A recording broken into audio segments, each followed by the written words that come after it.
So today, and this challenge is kind of all about body positioning at our instruments.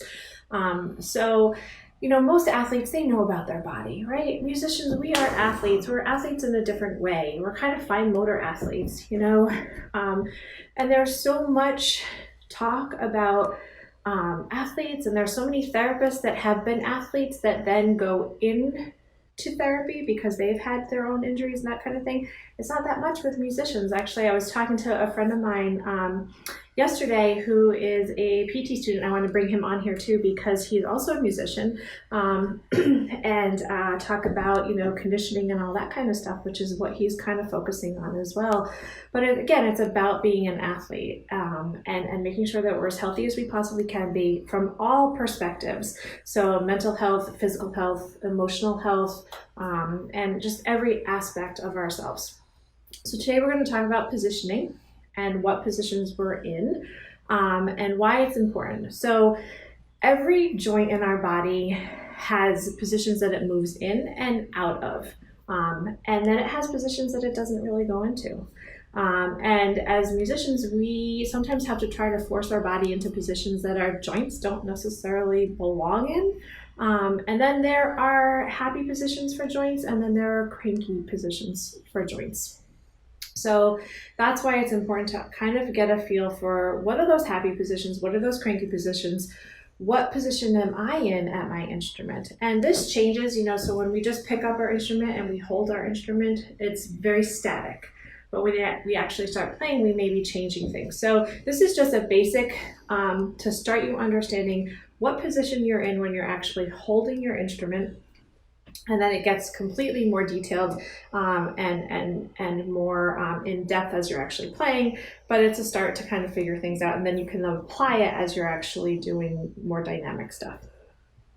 So there is a difference between instrument technique and body positioning. Okay, so every teacher sort of has a technique that they teach their students, and it's kind of the technique that they've learned that works for them, and that's great, and it's just sort of like when we learn from different teachers, we have certain things that we take from each of our teachers, and then we create and become our own musician and our own person, our own identity with our music.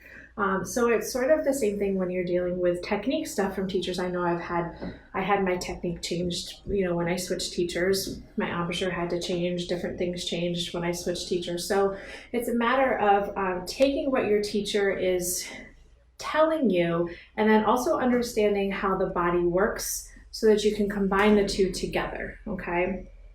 Hey, F. Scott, how are you? So we're talking about body positionings today. So that's the biggest thing, is that we have to have a general understanding of what positions are happy positions and what positions are cranky positions, and how we can move in and out of those and stay out of the cranky positions as much as we possibly can. So I bought Stanley, and it's unfortunate because his head's gone and it's in my car. Actually, I think it's at home. So what do you think of Stanley, F. Scott? So I was going to do, I can't move his head anyways because he's pretty immobile because he's all screwed together. But today we're going to go over neck positions, movements that our neck kind of moves in and out, and then movements that our shoulders move in and out of. And these are kind of important. And I have my flute, and I'm going to kind of show you positions that I go into. And then what I want you to do is sort of think about what positions you're in as well. So as we are in these static positions for hours and hours on end, I had a patient the other day who is practicing 5 to 8 hours a day. So if you think about that, that's a really long time to be in one position. So if you posture yourself in one position and then you're playing, you're stuck in a position for a long time. Well, that's something in the therapy world we call total end range time. We actually do splinting for this, to stretch out tissues because they might be tight. And there's studies, all sorts of crazy, ridiculous studies about the science of it and that kind of thing. But when you are taking your position, say you're taking your neck and you're playing the violin, and you're turning it to your left and you're bringing your neck down, so you're rotating and you're flexing at the same time, and you're in that position for 6 hours a day, say, even 4 hours a day. That's a really long time for all this to kind of get tight and all this to get overstretched. So then when you try to move out of that position, it's really hard. Your natural tendency is going to want to come to the left and not go to the right. All right. And that's not what we want. We want balanced muscles. We want balanced structures in our body. So we have to really make sure that we are getting into as a neutral position as possible, that happy position.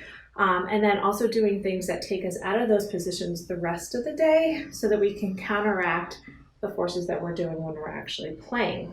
So, with splinting, so I can just going to give you an example. So when I have a patient who, say, had a broken wrist and they can only get to here, all right, because they're really tight after they break their wrist. So I'll put them in a splint that stretches them down. It brings them to that point where they feel a small pull, and they'll stay in that position for, 3 times a day, maybe 30 minutes, maybe up to an hour. So the max, like 3 hours a day. Occasionally people will sleep in them overnight, but not really. And the goal is to actually get tissue lengthening, okay? So eventually the hand goes down more and more and more and more and more. It's the same principle. You're at a position, a stagnant position for long periods of time, so you get tissue changes. Same thing happens when you're in a position at your instrument for long periods of time. Over time, you're going to get tissue changes, and then you have to work against those tissue changes. So, does that make sense? F. Scott, you got any comments about this? F. Scott's an amazing physical therapist. Loves music. Absolutely loves music. So, he is an educator too. So, all right, so we're going to talk neck positions. So certain positions that your neck goes into, okay? I'm going to go over these positions, and then I want you to think about what position you are putting your neck in while you're sitting at the ready to play your instrument, okay? So necks go into what we call flexion. So it's looking down, okay? They also go into extension, looking up at the sky. And F. Scott, don't assess my range of motion. Okay, so flexion and extension. They also turn to the left, obviously, we all know this, all right, and then they turn to the right. What you will probably see if you are a violinist or a violist is that you can easily turn to your left, but it's a little bit tighter when you turn to your right. A little bit harder, all right? So those are the rotation motions that occur at the neck. And then the other ones are side bend to my left, and then side bend to my right. And those are a little tight. So when you do these motions, as long as you don't have any neck problems, I want you to kind of take your neck through its range of motion, okay? So if you have any medical, I gotta put the claws out there. If you have any medical conditions, make sure that you talk to somebody first so that you can move your head in these positions, all right? But I'm assuming most people are healthy and can do this. So, but if you can't, talk to your doctor first. So when you take yourself through those motions, I want you to feel, am I tight anywhere? All right, is it easier for me to go in one direction than it is for me to go in the other direction? All right, do I feel more of a stretch on one side versus the other side? So for me, I feel more of a stretch going in this direction, all right? And then does anything else happen? Like, does anything funky happen when you go into certain positions? Do you get any numbness or tingling or anything like that? You want to keep an eye out for that kind of thing too. So what position are you putting your neck in when you're actually playing your instrument? So I'm going to grab my flute. Listen up, baby. Move Stanley out of the way. Headless Stanley. All right. So it definitely needs an overhaul. If anybody knows somebody in Connecticut that can overhaul my Brandon so I don't have to go all the way to Boston to have it overhauled, needs a shine job, a pad job, a cork job, the whole 9 yards. Anyways, so when I go to play my instrument, my head is rotated to the left, okay? So for me, through my life, it's been very easy for me to turn to the left, not as easy for me to turn to the right. because of all my time playing this way. Now I can still turn to the right, but my more comfortable way of resting, and my resting position is usually to the left, okay? So when I go to play, I turn to the left, all right? And that's just kind of the nature of the beast. It's the nature of the instrument, right? You really can't turn your head and play this, you can't. So your instrument puts you automatically in a certain position, okay? Now, if you're violin or viola, like we talked about, you're turning left and coming down and over, right? So you're bringing your chin up and over, and then you're turning, and some people are in this position too. So there's a combination of those motions. They'll bend down to the left, turn to the left, and then chin tuck, kind of flex their neck down as well. So this is the flexion, this is the rotation, and this is the side bend to hold the instrument up. So some people will play really intensely like this, all right? Now, can you imagine 8 hours a day in this position? Scott, you're probably cringing, right? Think about it, all the cervical patients, oh my gosh, right? We gotta do something about this because you can't be in this position for 8 hours a day and never do anything to counteract the muscles on the other side and help them out. Those poor muscles on the other side are like, oh my God, you're overstretching me. And these other guys are like, oh, you're cranking down on me, okay? Now, the key is that you want to be in as best of a position as you possibly can. And that's going to depend on your neck length at this instrument. If you're at viola or violin, it's going to depend on how long your neck is. It's going to depend on your arm length. It's going to, for some people, it's going to depend on their chest size because they got to bring their arm over and in. So it really depends on your body makeup and your instrument size too. Neck rests, chin rests with violins and violas. I haven't found one yet that I love. So if you guys have one that you love, let me know. But a lot of them have a lip on them and that you have to come up and over to get onto. So it's sort of like you have to kind of pull over and then back, which is kind of can be troublesome for your body. All right. But the key is you don't want to be all the way over, all the way down, honking your body down. How does it feel? How does it feel when you're playing? All right. I know a violist that is actually very good about kind of coming in and coming out, coming in and coming out. So she actually will move her neck in and out of these positions as she's playing, depending on what she's doing, which is a great thing to do. So if you're constantly just in this position and you're looking at the neck of your instrument and you're playing, and you're never coming out, then you're stuck there for even longer, okay? So I want you to think about those positions. So neck positions, I'm gonna go over them again, is flexion, extension, all right? Most of us don't go into extension when we play, unless we're being dramatic at the piano or the drums maybe. And then we do rotation, and then rotation, and then side bend. And I'm going to throw a PDF up about all the things that I just want you to think about, and I'm going to take some pictures of these motions so that you can know what they are. And I want you to think about what position your neck is in at your instrument. How does it feel? Ask yourself, how does it feel? Do you feel tension when you're just holding your instrument? Like, does it feel really tense? Does it feel good? Does it feel relaxed? And is it extreme? You know, are you coming down and honking down and in? Is there a way that you can open that up a little bit more? Because the more we are hunkered down and in, it closes off our sound, all right? And it kind of keeps us closed. Whereas if we can open up more, our sound will grow and just be so round and beautiful when we can open up ourselves rather than being closed in like that.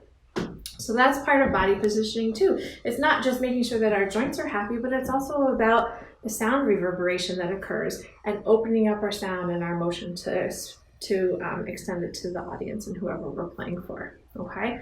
So that is the neck, okay? Any extreme motion is always gonna be not so hot for long periods of time. So I want you to think about that, okay? Shoulder position. So I'm only doing two today because the neck is a big one and the shoulder is a big one as well. Oh, let me think if there are any other positions for neck that I want to talk about with other instruments, because I said I was going to talk about a whole bunch of different instruments. So guitar is one too. So when you're playing the guitar, I have so many guitarists that are constantly looking to the left. All right. So many guitarists will rotate to the left and kind of bend down as well. So they're not holding their instrument and supporting their instrument like a violist or a violinist, but they're turning their head and they're looking down at the neck of their instrument as they play.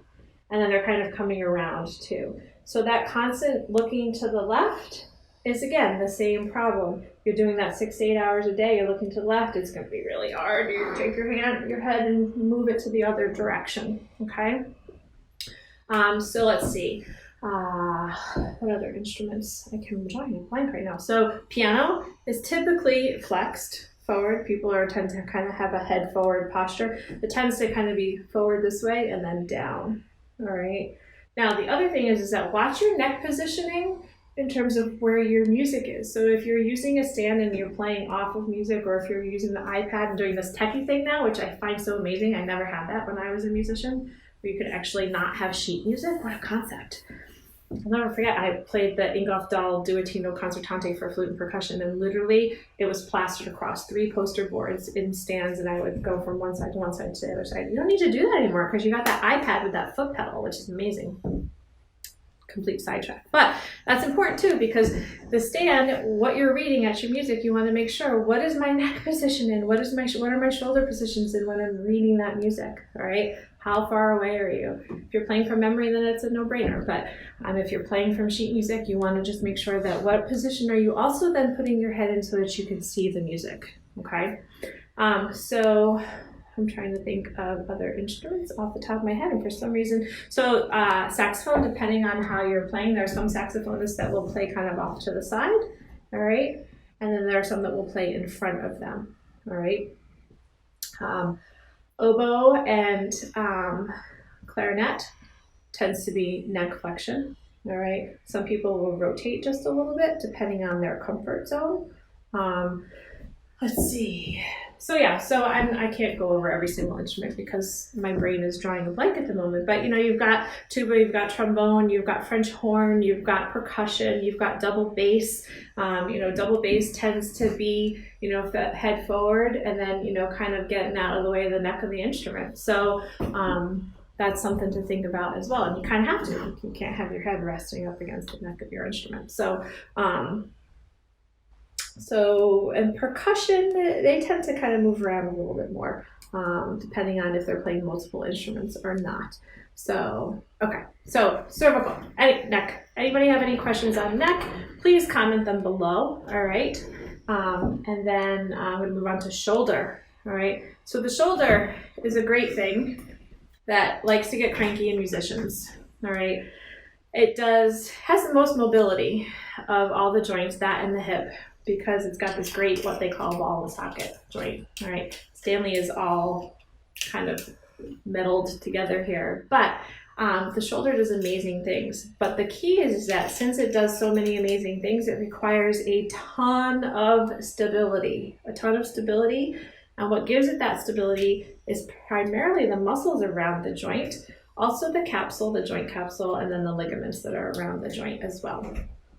But if your shoulder is not in good alignment and these muscles are out of alignment, it puts everything at a disadvantage working down, okay? And it can also jam into this bone right here, all right, when we're in certain positions. One of the positions that it really likes to jam into that is when we go into this position, which a lot of people are in, okay? Flutes are in that position. Violinists, violists, cellists, bassists are in that position with their bow on the right side. So there's lots of instruments that end up going into that position. So the shoulder, what it does, I don't know, I'll show you on my body too, but I feel so bad for Stanley doesn't have a head. You're gonna bring your shoulder all the way up. Oh, he doesn't go because of his screws in there. But that's flexion, okay? So you should have a decent amount of flexion. All right. So there's different guidelines, but about 180 degrees. All right, he has more than I do, I'll tell you that much. And then it goes out to the side, which is called abduction. And because his ball is upside down, there we go. I'm like, he won't move. He was out of alignment just now, all right, out to the side. And it can be in any position. So this is abduction. It moves away from your body. Right? You guys are getting an anatomy lesson today. It moves away from your body. And it could be in this position, all right? And then what happens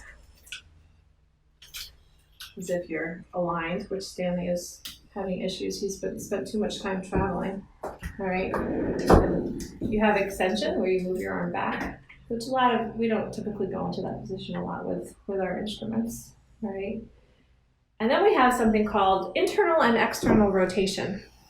And what that really means is that you can do that position in a bunch of different ways. You can do it at your side where your arms go away from you, which is an external rotation, and into your belly. Internal rotation is also behind your back. Like when you're going to tuck your shirt in, all right? It's just spot on your back.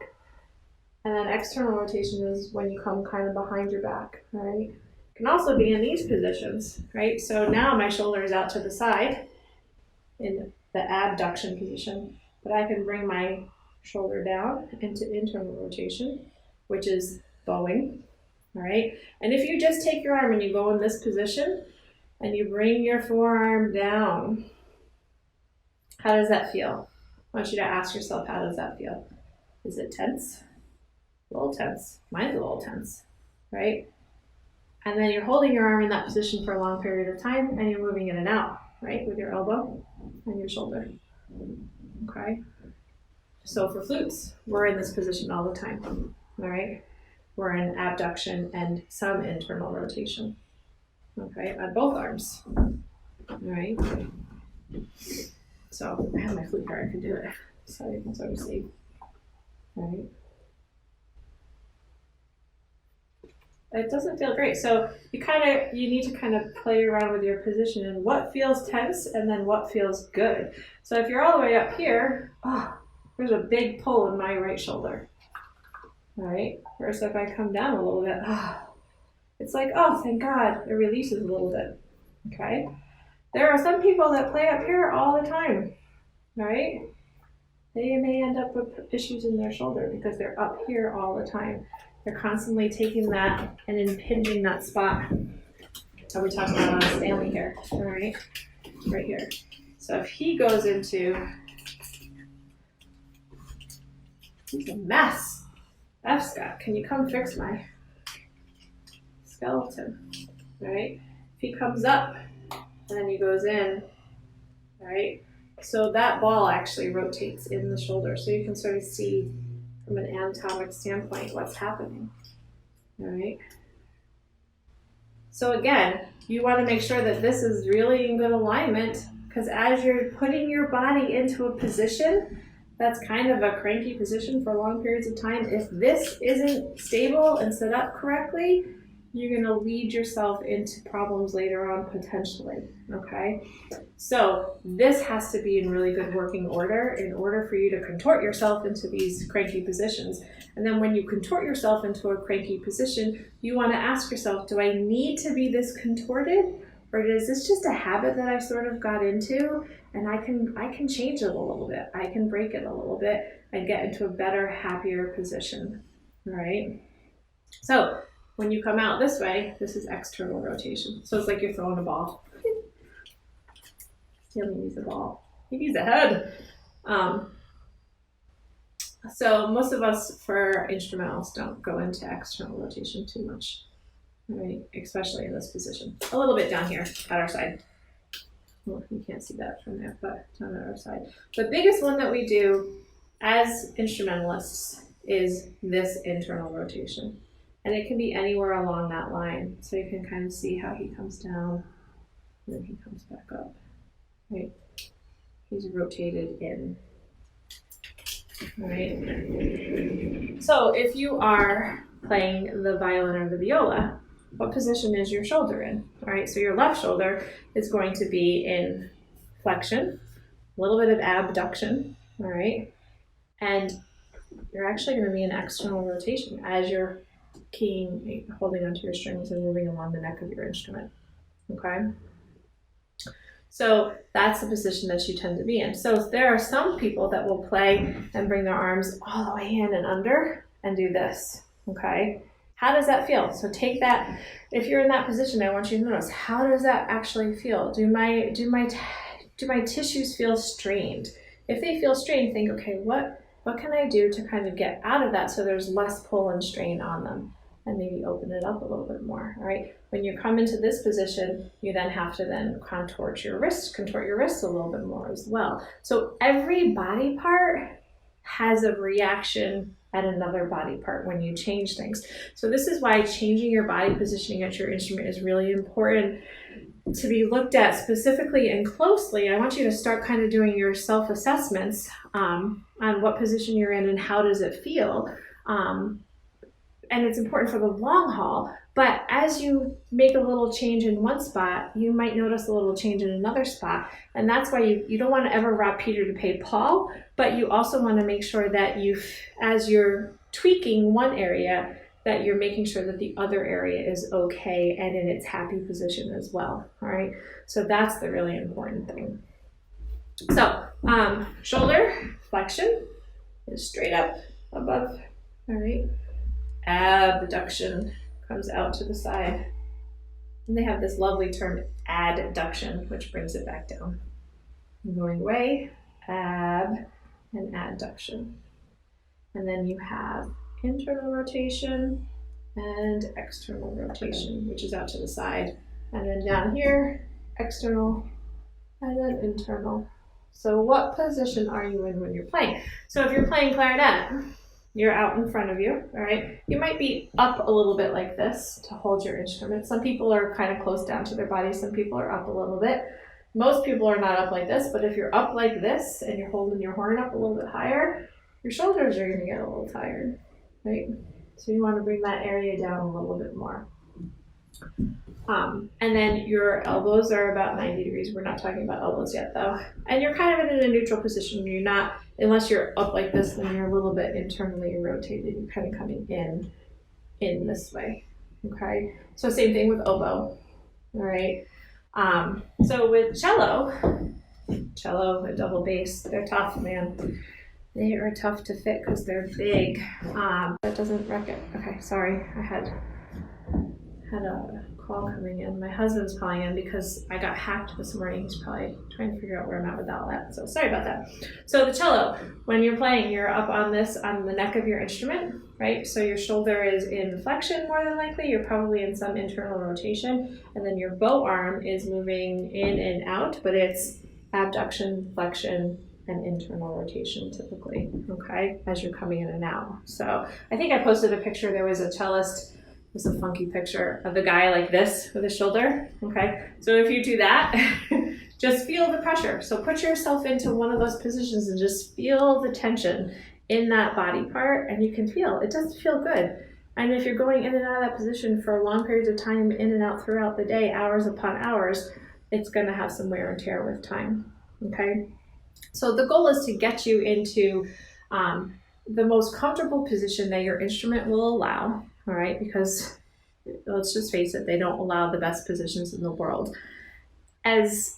With as little tension, that's the key, is with as little tension to make the muscles work as little as they need to so that when you have to use them, they're prepped and ready to go. And to make sure that all of this up here is nice and stable so that you can have the best ability to work off of. Because if this is out of alignment, then everything else is out of alignment. So I'm just gonna show you. So when I bring my shoulders forward, oh yeah, 2 other motions of shoulders, which I totally forgot about. How did I forget about this? Is, you know, the dreaded forward posture, right? Our shoulder blades actually are part of our shoulders. You can see how it's all connected here, right? This is our shoulder blade here, okay? And then the little ball of our arm muscle, or of our arm bone, hooks into that shoulder blade. And these guys actually work together, all right? So this shoulder blade can come forward, not on Stanley because he's bolted together. And as it comes forward, our shoulders come in this position, all right? Or they can come together, which we call retraction, where it kind of squeezes shoulder blades back and down, all right? And then that puts us in a much better position. So if my shoulders are forward, if I bring my shoulders forward in junkie posture, all right, and I go to raise my arm up, that's it. That's all I have. And it pinches. It pinches right in through here, okay? Whereas if I lower it down and I bring my shoulders back and down, and I bring my arm up, I can go all the way up. So just that biomechanical change of me changing my position completely changed the functional level of my shoulder, all right? So if we are in this forward posture and we're playing, not good. Okay, so that's why it's, again, important to think of yourself as an athlete and do some of these really important wellness exercises for your posture, opening yourself up, making sure that you're getting out of the deforming positions that you get put in. So, those necks are so important. I had never done that. I never worked on my neck in terms of trying to get it to go into the opposite position. When we go over other body parts, I can talk about those as well, but I never dealt with anything with my shoulder. I was always in this position, right? I'm up here. Well, it's interesting because as this is more in internal rotation, the side that I had all of my symptoms on when I was playing was my right side. Nothing on my left side. Thumb was not even my thumb. Everything was on my right side. So, shoulder, elbow, wrist, and hand were all of my symptoms. And a lot of it was coming from up in my neck and my shoulder blade region. So it was because I never did anything to get out of alignment, out of the crappy position that I was not out of alignment, get into alignment. Oh my God. But you know what I mean? So, and it's not just about going out and exercising, because when I was really playing a lot, I had actually gotten into doing some exercises and was doing some weights, and I was doing a bunch of cardio. I was running. I was thinking I was being healthy at the same time, but I was not doing anything specific to rebalance my muscles from the positions that I was putting them into, okay? So I never got out of and worked specifically the muscles opposite of the way that I would always go into. So that is the key. That is the key. So what I want you guys to do is ask yourself, how does each position feel? All right. So I want you to first take yourself through your available range of motion. So your first thing that you're going to do, and I'll write all this up for you guys. The first thing I want you to do is take yourself through those neck motions. So flexion, how does it feel? How much motion do you have? Can you get pretty far down, or can you only get to here? All right. Extension, can you go all the way back, and how does it feel? Or can you only get to here? All right. Turn to the left, which is rotation. How does it feel? Is it tight? Is it easy to get that position? So for me, I can really go to the left. It's like, feels good. It's like, that's the way I want to go. And then turn to the right. To me, it's tighter. All right. And then what you'll do is you'll side bend to the left. How does it feel?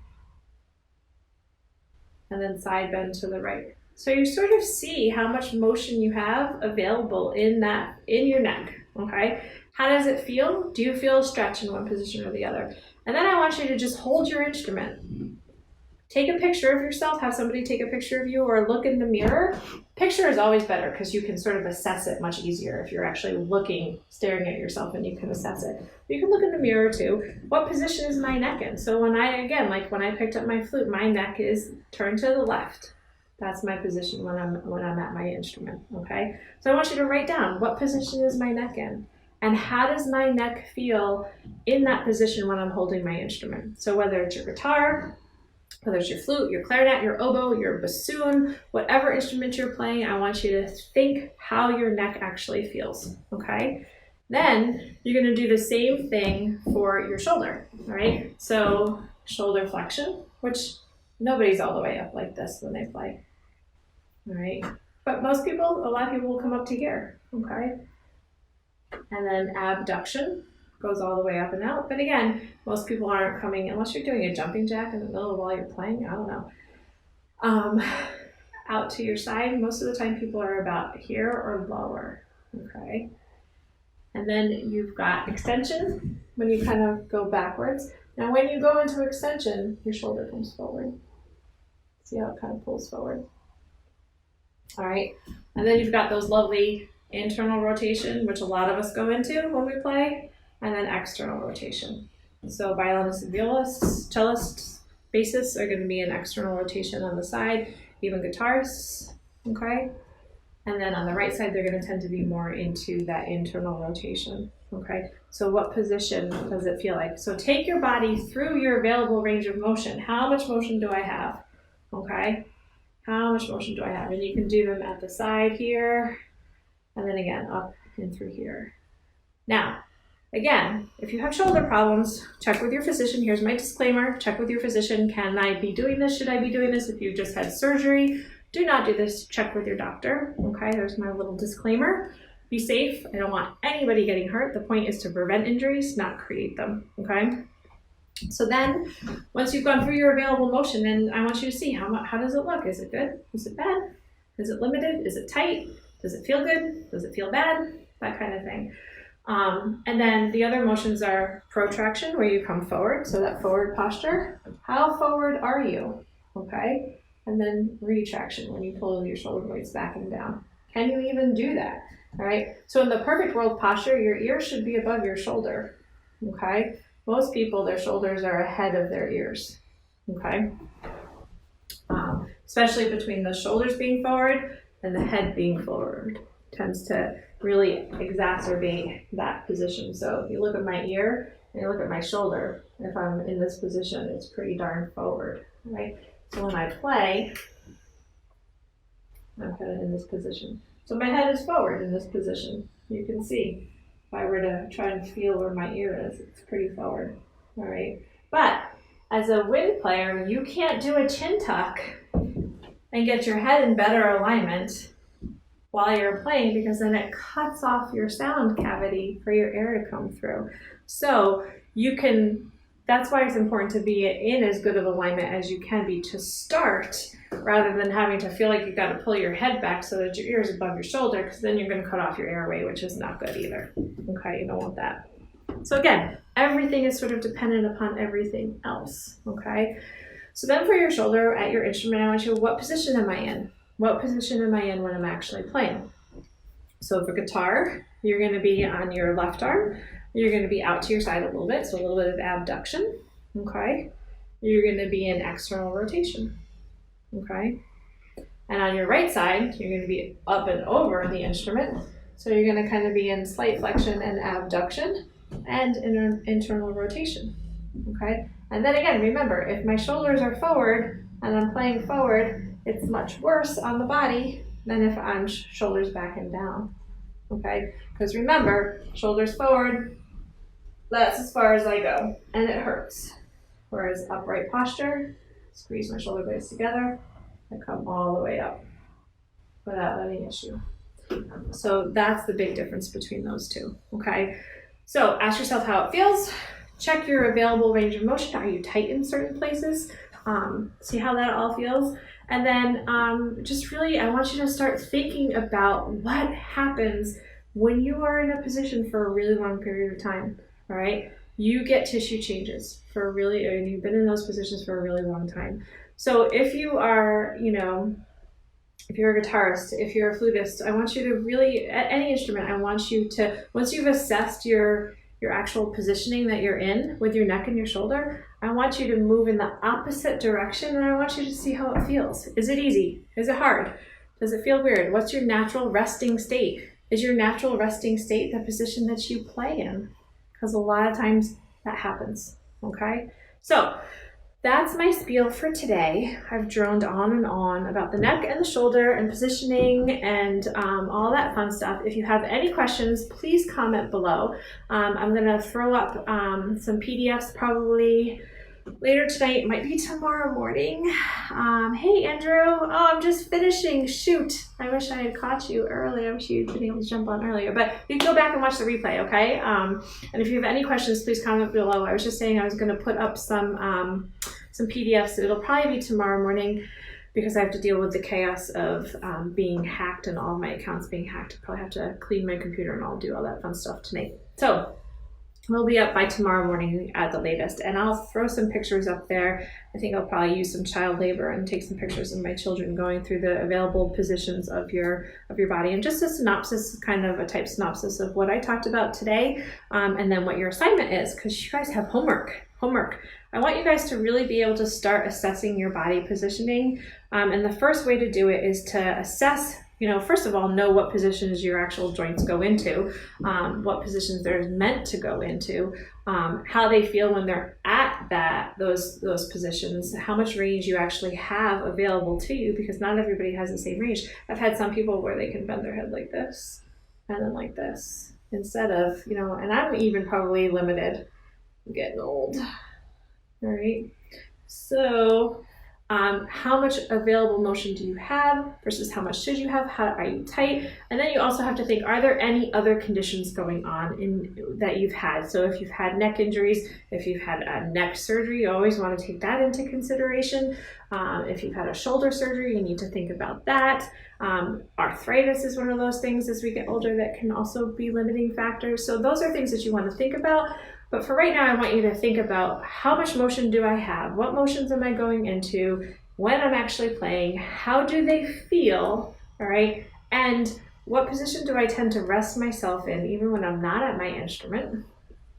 And how does it feel to move into the opposite direction that I usually go into when I play? All right. And you're not actually, don't even think about what happens in these positions when you're actually playing, because you're going to move and it's going to be dynamic. I just want it to be sitting at the ready to play. All right. So any questions, let me know. And I will be back on live next week to talk about other body parts and go a little bit further and more in depth. All right.